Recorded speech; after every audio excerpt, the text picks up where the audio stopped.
दर्शकों नमस्कार, मैं हूं आपके साथ रोशनी और ये है MNS न्यूज नेटवर्क और आप देख रहे हैं MNS न्यूज टीवी। आइए देखते हैं आज की कुछ खास खबरें। समृद्धि हाईवे पर मछली से ले जा रहा ट्रक का एक्सीडेंट। महाराष्ट्र के समृद्धि महामार्ग पर आए दिन कोई न कोई हादसा होता ही रहता है। कभी कार का एक्सीडेंट तो कभी ट्रक या बस में भिड़ंत होती नजर आती है और ऐसे कई खबरें सामने आ रही है। महाराष्ट्र के बुल्ढाना जिले में समृद्धि महामार्ग पर मछली से ले जा रहा ट्रक पूरी तरह से दुर्घटनाग्रस्त हो गया। समृद्धि हाईवे पर कई हादसों का यह गवाह बन गया है, लेकिन आज जिले के महतक तालुका के वह डोन गांव के एक पास में ट्रक दुर्घटनाग्रस्त हो गया है और वह पूरा मछली से लदा हुआ ट्रक पलट गया है। इसीलिए स्थानीय नागरिक गिरी हुई मछलियों को अपने ले जाने के लिए वहां दौड़ पड़े हैं। इस दौरान स्थानीय नागरिक ट्रक से छलकती मछलियों को थैले में भरकर सड़क किनारे से वहां ले जा रहे हैं। आखिर कब होगा लापरवाही का अंत?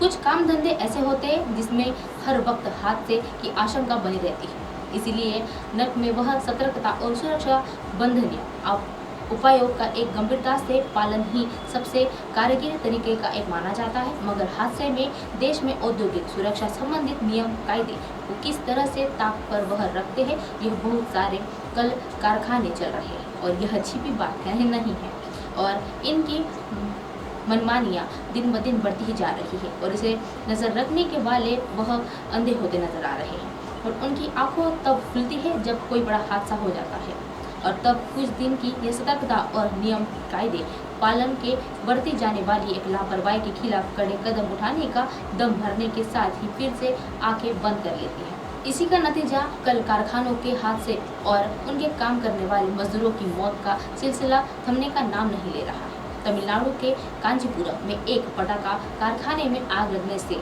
9 मजदूरों के मारे जाने की खबर सामने आई है और बाहर के गंभीर रूप में घायल हो जाने की भी घटना इसी तरह से बढ़ती जा रही है।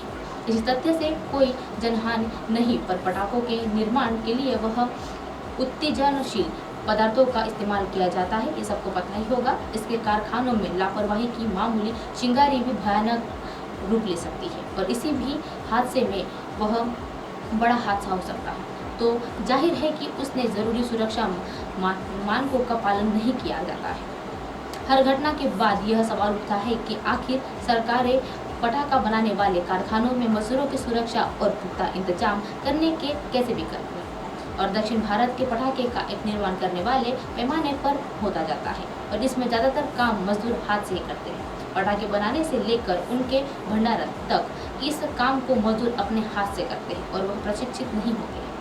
इसी का लगभग अक्सर कारखाना मालिक उठाते हैं और उनका लाभ उठाते हैं। हालांकि पटाखे बनाने के लिए लाइसेंस लेना पड़ता है और इससे संबंधित नियम कायदे भी बहुत सख्त है। फिर भी कारखाना मालिक सुरक्षा नामकों की अनदेखी कर जाते हैं और वह उनके बाज नहीं आते।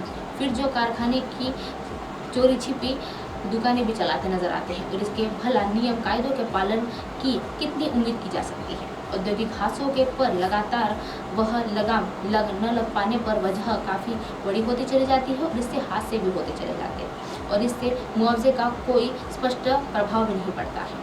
और दूसरे देशों में औद्योगिक हादसे का एक इतना बड़ा जुर्माना भी है कि हर कारखाना मालिक उससे बचने के लिए उपाय करता नजर आता है।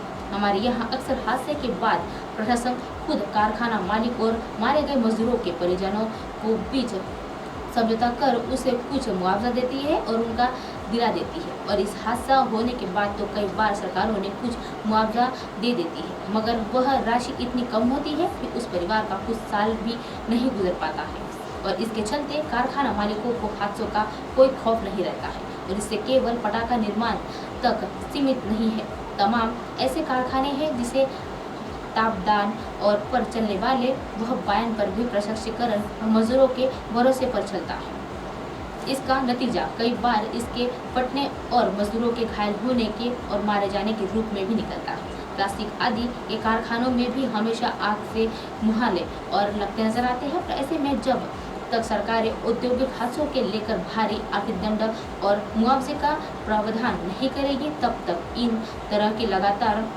वह लगाम लगाने का दावा नहीं किया जा सकता है और ऐसे हादसे बढ़ते ही जा सकते हैं। सिरफिरा आशिक हाई स्कूल की छात्रा को करता है ब्लैकमेल और करता है शारीरिक कष्ट।